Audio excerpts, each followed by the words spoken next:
حضرت علی کی خدمت میں ایک شخص آ کر کہنے لگا، یا علی، وہ کون سے ایسے بدترین گناہ ہے جو انسان کے رزق اور عزت کو ختم کر دیتے ہیں اور دنیا اور آخرت میں انسان کو اس طرح ذلیل کرتے ہیں کہ کوئی اس کا مددگار باقی نہیں رہتا؟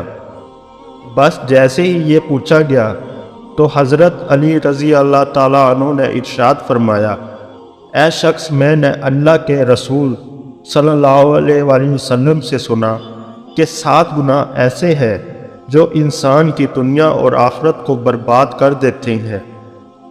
اگر چاہتے ہو کہ اللہ تعالیٰ کا خاص کرم تم پر برقرار رہے تو کبھی بھی یہ 7 گناہ نہ کرنا۔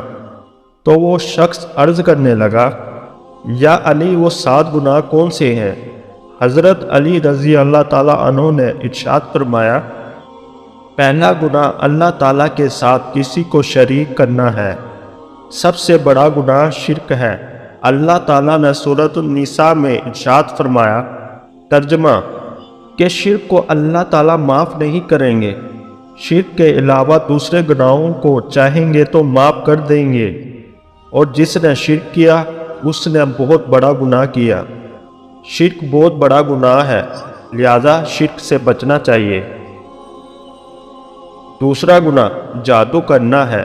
جادو کرنا بھی بہت بڑا گناہ ہے۔ جادو حرام ہے، بلکہ کفر ہے۔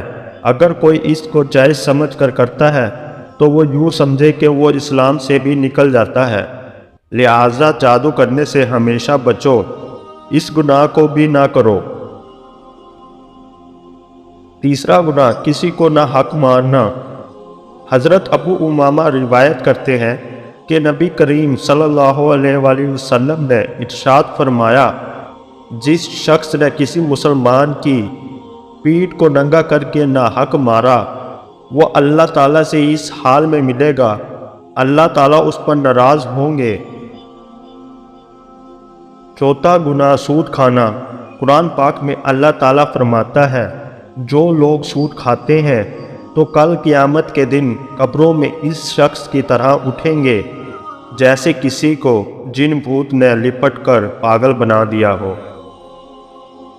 پانچواں گناہ یتیم کا مال ہڑپ کر جانا۔ کسی کا حق نہ مارو، کیونکہ اللہ تعالیٰ کا انصاف بہت سخت ہے، لہٰذا کسی یتیم کا مال کبھی بھی ہڑپ نہ کرنا۔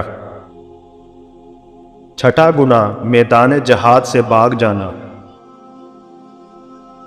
اور ساتواں گناہ نیک عورت پر تہمت لگانا۔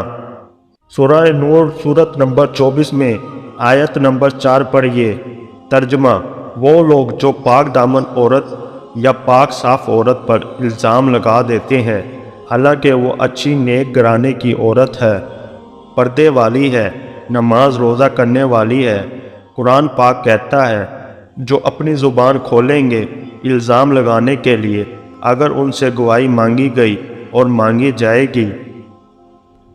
ندامت اور توبہ کا ایک آنسو اس مقام پر لے جاتا ہے جہاں پہنچنے کے لیے برسوں کی محنت اور عبادت درکار ہوتی ہے۔ اگر تمہارے درمیان ایک دوسرے کے گناہ ظاہر ہو جائے تو تم ایک دوسرے کو دفن بھی نہ کرتے۔